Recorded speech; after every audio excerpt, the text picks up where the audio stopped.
Last month, I decided to go in and just get a general checkup from my GP.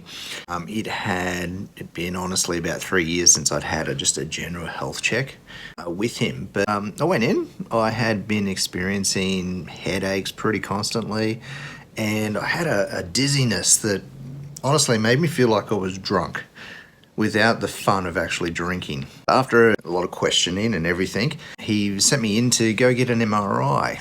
I went and got the MRI done, and they called back and said we need another MRI. They wanted to put an injection in me and put some fluid through so they could see better.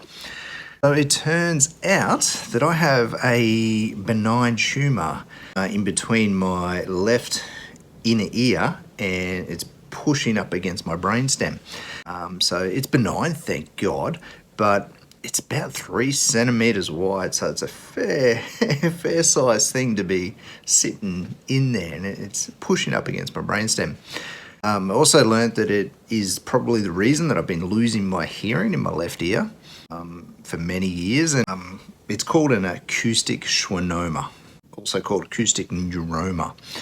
It's probably been growing there for between 5 and 10 years, slowly, without any impact to me. But what it does, it's a tumour that grows within the nerves between your inner ear and brainstem. And basically, over time, it affects balance, affects your hearing, obviously.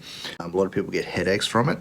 And there's a serious case that it can affect the what controls your facial features on whatever side it might be on. Now, while this was a bit of a shock to realise at first, it's something that is treatable. I've seen 2 specialists now. I am booked to go in for surgery at the end of this month. So it's a little bit daunting, what they've actually got to do. I might tell you a bit more about that later. But one of the big things is I will lose 100% of the hearing in my left side. So that's going to definitely be something to get used to. I won't go into too much detail. I'll tell you more as time goes on. But yeah, this is what's been happening in the past month in my world. So been pretty crazy.